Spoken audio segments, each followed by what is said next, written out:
যুক্তরাজ্যে আজ ভোট লড়ছেন রেকর্ড সংখ্যক প্রার্থী। সব মিলিয়ে অন্তত ৩৪ জন বাংলাদেশি বংশোদ্ভূত ব্রিটিশ নাগরিক প্রতিদ্বন্দ্বিতা করছেন। রেকর্ড ভাঙা জয়ের সম্ভাবনা লেবার পার্টির, কোণঠাসা ক্ষমতাসীন কনজারভেটিভরা। ব্রিটেনের নির্বাচনের আদ্যপান্তই থাকছে আজকের আয়োজনে। এছাড়া সব চাপ উপেক্ষা করে নির্বাচনের লড়াইয়ে থাকার ঘোষণা দিলেন মার্কিন প্রেসিডেন্ট বাইডেন। জানাবো সেই খবরও। বিশ্বের নানা প্রান্তের এমন সব খবর নিয়ে বিশ্বযোগের আজকের আয়োজনে স্বাগত জানাচ্ছি আমি শারমিন শ্রাবণী। যুক্তরাজ্যে পার্লামেন্ট নির্বাচনের ভোট আজ। স্থানীয় সময় সকাল ৭টায় শুরু হয়ে ভোট গ্রহণ চলবে রাত ১০টা পর্যন্ত। এবারের নির্বাচনে তুমুল প্রতিদ্বন্দ্বিতার মুখোমুখি হচ্ছে ক্ষমতাসীন কনজারভেটিভ পার্টি এবং বিরোধী লেবার পার্টি। তবে নির্বাচনে কিয়ার স্টারমারের লেবার পার্টি রেকর্ড ভাঙা জয় পেতে যাচ্ছে বলে স্বীকার করেছে দীর্ঘ ১৪ বছর ধরে ক্ষমতায় থাকা দল কনজারভেটিভ পার্টিও। সার্ভেশনের নির্বাচন বিশ্লেষণে দেখা গেছে পার্লামেন্টের ৬৫০টি আসনের মধ্যে অন্তত ৪৮৪টিতে জয় পাবে লেবার পার্টি, যা ১৯৯৭ সালে টনি ব্লেয়ারের নেতৃত্বাধীন লেবারের সর্বোচ্চ ৪১৮টি আসন জয়ের চেয়েও বেশি। অপরদিকে কনজারভেটিভ পার্টি মাত্র ৬৪টি আসনে জয় পাবে বলে জানিয়েছে সংস্থাটি। অন্যান্য নির্বাচনী পর্যবেক্ষক ও সংস্থাগুলো অবশ্য জানিয়েছে লেবার কম ব্যবধানে জিতবে, তবে কেউই কনজারভেটিভরা আবারও জয় পাবে এমন আশার কথা উল্লেখ করেনি।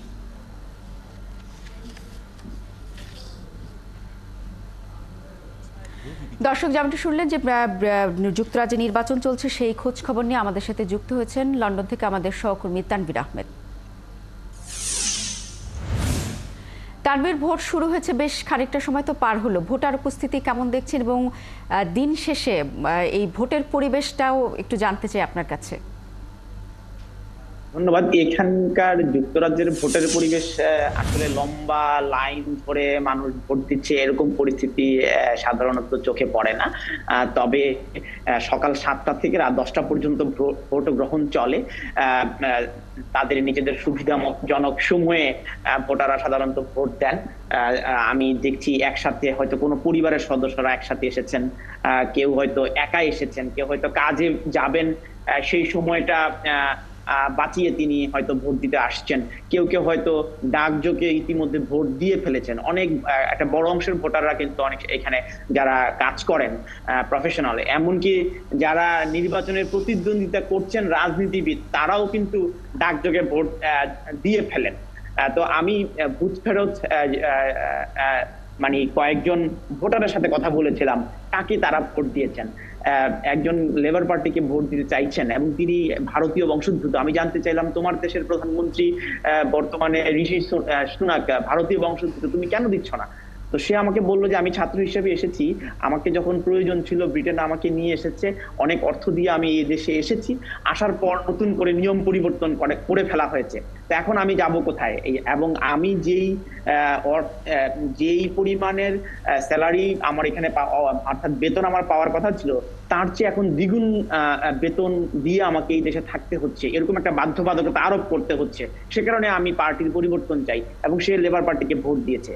আরেকজন টার্কিশ বংশোদ্ভূত একজন ব্রিটিশের সাথে আমি কথা বললাম, তিনি কিছুক্ষণ আগে ভোট দিয়েছেন। তো জানতে চাইলাম তুমি কাকে ভোট দিচ্ছ? তো সে আমাকে বললো যে আমি এমন কাউকে ভোট দিতে চাই যাতে লেবার পার্টি নিরঙ্কুশ আধিপত্য পার্লামেন্টে না থাকে, সে রিফর্ম ইউকে কে ভোট দিতে চায়। অর্থাৎ আপনার যদি দুটি কথার আমি তুলনা করি, মানে পক্ষে বিপক্ষে ভোট পড়ছে এবং যেমনটি সব নির্বাচন হয়ে থাকে, একটি বিষয় আপনার কাছে জানতে চাই, আমরা যদি সব দেশে নির্বাচন পর্যবেক্ষণ করি দেখি যে তরুণ ভোটারদের একটি বড় ভূমিকা থাকে নির্বাচনের ফলাফলের পাল্টে দিতে। ব্রিটেনের তরুণ ভোটাররা এবারে নির্বাচন নিয়ে কি ভাবছেন বা তাদের জনরায় আসলে কোন দিকে যাচ্ছে বলে আভাস পাওয়া গেছে? তরুণ ভোটারদের মধ্যে সবচেয়ে বড় যে ইস্যুগুলোকে তরুণ ভোটাররা প্রাধান্য দিচ্ছে, তরুণ ভোটাররা তাদের চাকরির নিশ্চয়তা চায়, এবং তরুণ ভোটাররা তাদের যে ঋণের বোঝা বাড়ছে, অর্থাৎ ব্রিটেনে গত এক দশক ধরে একটা অর্থনৈতিক সংকটের মধ্যে রয়েছে, তরুণরা কাজ পাচ্ছে না, এবং তরুণদের নতুন যারা বাড়ি কিনতে চায়, নতুন ইনভেস্টমেন্ট করতে চায়, সেক্ষেত্রে ঋণের পরিমাণটা এটা ২.৫% থেকে ৬%, ৫.৫% চলে গেছে। তো তরুণ ভোটাররা এমন প্রার্থীদেরকেই বেছে নিচ্ছেন যারা তাদের টিউশন ফি, যেমন এর আগে টিউশন ফি কম ছিল, শিক্ষার্থীদের এখন পড়তে হলে তাদেরকে ঋণ নিয়ে পড়তে হয়, এর আগে 10,000-এর নিচে ছিল প্রতি বছরের টিউশন ফি। তো এই বিষয়গুলো তারা বিবেচনায় আসছে। এবং যুদ্ধনীতি বিশেষ করে ইসরায়েল এবং ফিলিস্তিন ইস্যুতে আপনি জানেন যে বিশ্ববিদ্যালয়গুলোতে বিক্ষোভ হয়েছে এবং বিশ্ববিদ্যালয়ের তরুণরা এটির প্রতিবাদ জানিয়েছে। তো গাজা ইস্যুতে রাজনৈতিক দলগুলোর অবস্থান এবারের নির্বাচনে বড় ধরনের প্রভাবক হিসেবে কাজ করছে। তানভীর, আপনি বলছিলেন সুন্দর করে যে প্রতি দেশের মতো এই দেশেরও নির্বাচনে আসলে তরুণ ভোটার একটি ফ্যাক্টর হিসেবে কাজ করবে এবং সাথে গাজা নীতির কথা বলছিলেন। আপনাকে অসংখ্য ধন্যবাদ।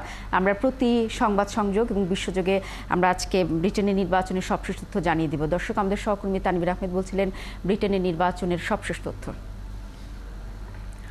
যুক্তরাজ্যের আগাম নির্বাচনে লেবার পার্টি যখন বড় জয়ের সুবাস পাচ্ছে, তখন ভোটের আগে সবচেয়ে বেশি গুরুত্ব পাচ্ছে অর্থনৈতিক স্থবিরতা, স্বাস্থ্য, আবাসন সংকট এবং জীবনযাত্রায় ব্যয়, অভিবাসন ও বৈদেশিক নীতির মতো বিষয়গুলো। নানা জাতীয় এবং আন্তর্জাতিক বিভিন্ন বিষয় মাথায় রেখেই আজ ভোট দিচ্ছেন যুক্তরাজ্যের জনগণ। সৃষ্টি ঘটকের প্রতিবেদন। যুক্তরাজ্যের চলমান পার্লামেন্ট নির্বাচনে ভোটের মাঠে প্রভাব ফেলছে জাতীয় এবং আন্তর্জাতিক বিভিন্ন বিষয়। জনমত জরিপ সংস্থা YouGov যুক্তরাজ্যের ভোটের গুরুত্বপূর্ণ বিষয়গুলো নিয়ে একটি সাপ্তাহিক জরিপ করেছে। সেখানে দেখা গেছে এবারের নির্বাচনে 52% ভোটার অর্থনীতিকে গুরুত্ব দিয়েছেন। এরপর স্বাস্থ্যে 50%, অভিবাসন ও আশ্রয়ে 40%, আবাসনে 24%, পরিবেশে 20%, অপরাধে 18%, প্রতিরক্ষা ও নিরাপত্তায় 15%, শিক্ষায় 14%, ব্রেক্সিটে 13% এবং কর ইস্যুতে 13% ভোটার গুরুত্ব দেওয়ার কথা বলেছেন। সাম্প্রতিক বছরগুলোতে যুক্তরাজ্যে জিনিসপত্রের দাম বৃদ্ধি এবং বেতন না বাড়ায় দেশটির জনগণ তাদের জীবনযাত্রায় ব্যয় সংকুলানে হিমশিম খাচ্ছে। জরিপ বলছে এবারের ভোটে প্রভাব ফেলতে পারে স্বাস্থ্য খাত। কনজারভেটিভ পার্টি প্রতিশ্রুতি দিয়েছে জয়ী হলে তারা NHS এর জন্য বাজেট বাড়াবে, কিন্তু অন্য দলগুলো এক্ষেত্রে প্রতিশ্রুতিতে তেমন জোর দেয়নি। অভিবাসনের জন্য যুক্তরাজ্যে মাঝে মধ্যে বা অনিয়মিতভাবে যারা আসেন তাদের ঠেকাতে জোর দিয়ে আসছে কনজারভেটিভরা। অবশ্য লেবার পার্টিও অভিবাসীর সংখ্যা কমানোর উপর জোর দিয়েছে। রাশিয়া ইউক্রেন যুদ্ধ শুরুর পর থেকে এ পর্যন্ত যুক্তরাজ্য 1250 কোটি পাউন্ড সহায়তার প্রতিশ্রুতি দিয়েছে ইউক্রেনকে। লেবার পার্টি বলছে কূটনৈতিকভাবে রাশিয়াকে বিচ্ছিন্ন করতে এবং ইউক্রেনের শিল্প উৎপাদনকে বাড়াতে সাহায্য করতে কিয়েভের সঙ্গে কাজ করবে। এদিকে ব্রিটেনের 70% মানুষ জরুরি ভিত্তিতে গাজার যুদ্ধ বন্ধ চান। এখন শান্তি প্রক্রিয়ার জন্য ফিলিস্তিনকে স্বীকৃতি দেওয়ার পক্ষে কথা বলছে লেবার পার্টি, যার মানে দ্বিরাষ্ট্র সমাধান। সৃষ্টি ঘটক, ৭১। যুক্তরাজ্যের সাধারণ নির্বাচনে এবার রেকর্ড 34 জন বাংলাদেশি বংশোদ্ভূত প্রার্থী লড়াই করছেন, যার মধ্যে একক দল হিসেবে বিরোধী লেবার পার্টি থেকে প্রতিদ্বন্দ্বিতা করছেন সর্বোচ্চ 8 জন। এছাড়া স্বতন্ত্র প্রার্থী হয়েছেন 11 জন বাংলাদেশি বংশোদ্ভূত ব্রিটিশ নাগরিক। আরও জানাচ্ছেন মাহফুজুর রহমান। যুক্তরাজ্যের পার্লামেন্ট নির্বাচনে এবার রেকর্ড সংখ্যক বাংলাদেশি প্রার্থী হয়েছেন। 2015 সালে 11 জন ব্রিটিশ বাংলাদেশি প্রার্থী, 2019 সালে সেটি বেড়ে 14, এবার তা এক লাফে বেড়ে হয়েছে 34 জনে। এর মধ্যে বেশিরভাগই এবার প্রথম ভোটে দাঁড়িয়েছেন, যাদের মধ্যে আবার অনেকে গাজার চলমান যুদ্ধ নিয়ে লেবার পার্টির অবস্থানের বিরুদ্ধে চ্যালেঞ্জ ছুড়ে দিয়ে স্বতন্ত্র প্রার্থী হয়েছেন। লেবার পার্টির দেয়া প্রার্থী তালিকার মধ্যে 8 জন বাংলাদেশি বংশোদ্ভূত প্রার্থীর মধ্যে 6 জনই নারী। আর ক্ষমতাসীন কনজারভেটিভ পার্টি টরির 2 জন বাংলাদেশি বংশোদ্ভূত নাগরিক এবার প্রার্থী হয়েছেন। এর বাইরে যুক্তরাজ্যের সাধারণ নির্বাচনে এবার স্বতন্ত্র প্রার্থী হয়েছেন 11 জন বাংলাদেশি বংশোদ্ভূত ব্রিটিশ নাগরিক। সম্প্রতি লেবার নেতা কিয়ার স্টারমার অবৈধ অভিবাসীদের ফেরত পাঠানোর প্রশ্নে শুধু বাংলাদেশের নাম নেয় তীব্র সমালোচনা ও বিতর্কের মুখে পড়েন। একে পুঁজি করে বাংলাদেশি বংশোদ্ভূত স্বতন্ত্র প্রার্থীরা লেবার পার্টির দিকে থাকা ব্রিটিশ বাংলাদেশিদের ভোট টানার চেষ্টা করছেন। যুক্তরাজ্যের নির্বাচনী ইতিহাসে বাংলাদেশি প্রার্থীদের মধ্যে লেবার ও ব্রিটেনের ওয়ার্কার্স পার্টি 14 জনের প্রার্থী দিয়েছে। এর মধ্যে দেশটির প্রধান বিরোধী দল লেবার পার্টি থেকে 8 জন প্রার্থী হয়েছেন। এর মধ্যে রুশনারা আলী, রূপা হক, টিউলিপ সিদ্দিকী ও আফসানা বেগম আগেও সংসদ সদস্য ছিলেন। প্রধানমন্ত্রী শেখ হাসিনার ভাগ্নি ও শেখ রেহানার মেয়ে টিউলিপ সিদ্দিকী 2015 সালে লেবার পার্টি থেকে মনোনয়ন পেয়ে সংসদ সদস্য হন। 2019 সালে দ্বিতীয়বার জয় পান তিনি। লন্ডনের কিংস কলেজ থেকে পলিটিক্স, পলিসি ও গভর্নমেন্ট বিষয়ে তার স্নাতকোত্তর ডিগ্রি রয়েছে। বেথনাল গ্রিন অ্যান্ড স্টেপনি আসনে লিবডেম থেকে প্রতিদ্বন্দ্বিতা করছেন রুবানা হক। এ আসনে লেবার থেকে লড়ছেন রোশনারা আলী। যুক্তরাজ্যের জাতীয় নির্বাচনে এবার 11 জন ব্রিটিশ বাংলাদেশি স্বতন্ত্র প্রার্থী হিসেবে লড়াই করছেন। এর মধ্যে বেথনাল গ্রিন অ্যান্ড স্টেপনি আসনেই প্রার্থী হয়েছেন 3 জন। নির্বাচনে ছোট বড় মোট 95টি রাজনৈতিক দল প্রার্থী দিয়েছে। দেশটির ইতিহাসে পার্লামেন্টের নিম্নকক্ষ হাউস অব কমন্সের 650টি আসনের বিপরীতে এবারই সবচেয়ে বেশি 4515 জন প্রার্থী ভোট করছেন। এবারের জাতীয় নির্বাচন এতটাই প্রতিদ্বন্দ্বিতাপূর্ণ হচ্ছে যে এমন কোনো নির্বাচনী আসন নেই যেখানে অন্তত 5 জন প্রার্থী দাঁড়াননি। এমন একটি আসন রয়েছে যেখানে সর্বাধিক 13 প্রার্থী দাঁড়িয়েছেন। মাহফুজুর রহমান, 71। যুক্তরাজ্যের নির্বাচন নিয়ে আরও জানাতে লন্ডন থেকে যোগ দিয়েছেন বিবিসি মিডিয়া অ্যাকশনের রিসার্চ ম্যানেজার সঞ্জীব সাহা। আপনাকে স্বাগত জানাচ্ছি বিশ্বযোগে। প্রথম যে প্রশ্নটি রাখতে চাই যে বেশিরভাগ জরিপই বলছে যে এবার নাকি লেবার পার্টি বিপুল ব্যবধানে জয়লাভ করবে, বাস্তবতা আসলে কতটুকু? মনে হচ্ছে আসলে লেবার পার্টি ক্ষমতায় আসছে 14 বছর পরে। টনি ব্লেয়ার পার্টির ক্ষমতা থেকে সরে যাওয়ার পরে ডেভিড ক্যামেরন যখন এসেছিলেন, এরপরের পরপর 3টি নির্বাচনে, আসলে 3টি অনেকগুলি নির্বাচন হয়েছে, কিন্তু যে সাধারণ নির্বাচন হয়েছিল 3টি, কনজারভেটিভ পার্টি জয়লাভ করেছে।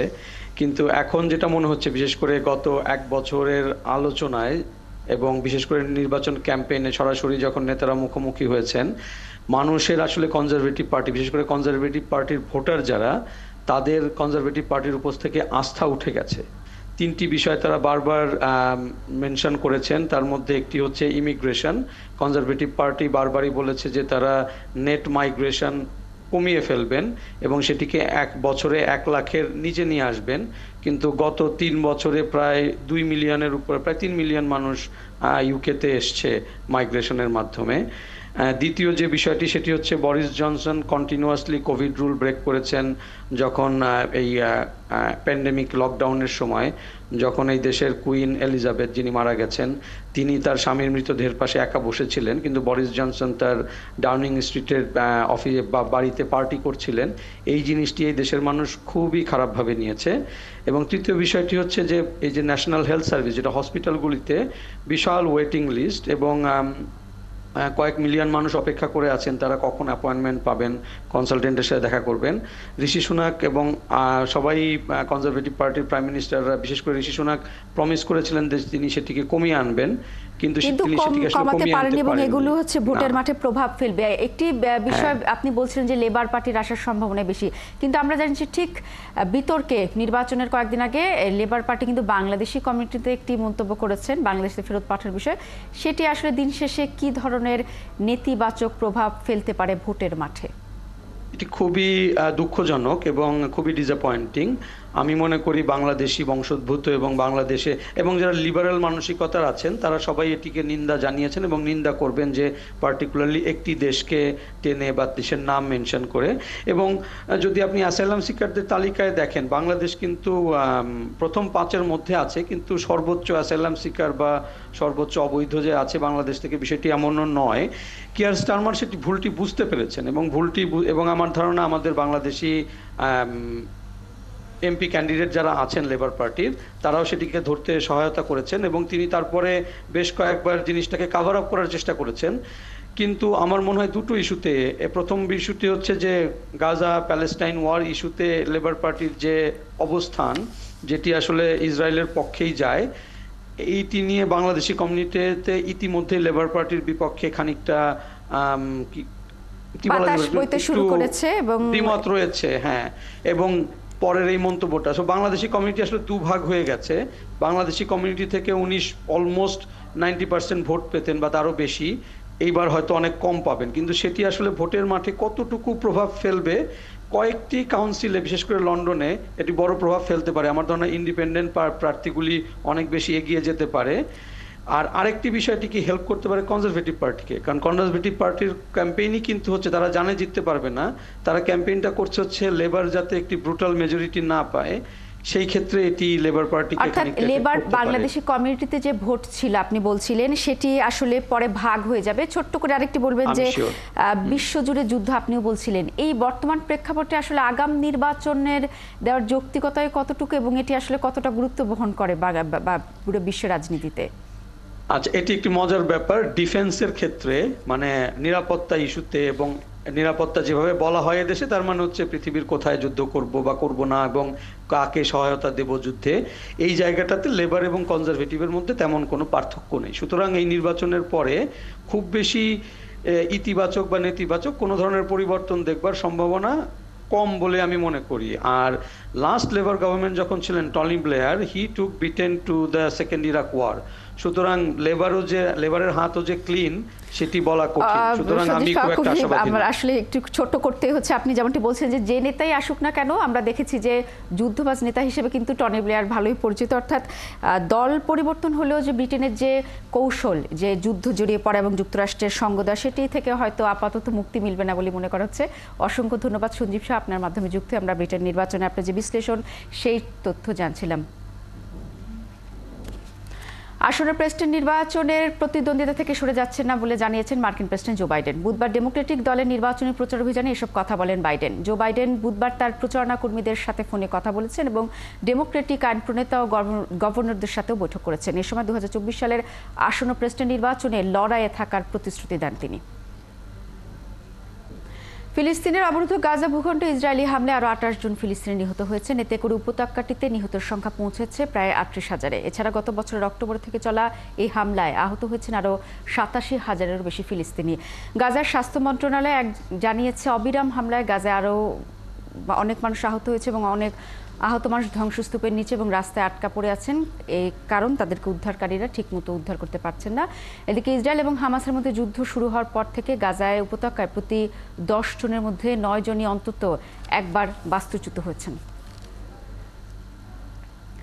লেবাননের দক্ষিণাঞ্চলে ইসরায়েলের হামলায় লেবাননের সশস্ত্র গোষ্ঠী হিজবুল্লাহর জ্যেষ্ঠ এক কমান্ডার নিহত হয়েছেন। এদিকে ইসরায়েলকে লক্ষ্য করে 100 কাতিওশা রকেট ছুড়েছে হিজবুল্লাহ। বুধবার ইসরায়েলি হামলায় হিজবুল্লাহর এক জ্যেষ্ঠ কমান্ডার নিহত হওয়ার পর ইসরায়েলকে লক্ষ্য করে হামলা চালিয়েছে তারা। হিজবুল্লাহ বলেছে তারা ইসরায়েলের গোলান ডিভিশন হেডকোয়ার্টারের নাফা বেড়া এবং আকাশ ও ক্ষেপণাস্ত্র প্রতিরক্ষার হেডকোয়ার্টারের কেইলা বেড়াকে এই হামলা চালায়। এতক্ষণ সাথে থাকার জন্য ধন্যবাদ। কাল একই সময় আবারও হাজির হবে বিশ্বযোগ। সরাসরি সংবাদ অনুষ্ঠান দেখতে থাকুন একাত্তরের ফেসবুক পেজে এবং সাবস্ক্রাইব করুন একাত্তরের ইউটিউব চ্যানেল। একাত্তরের সাথেই থাকুন।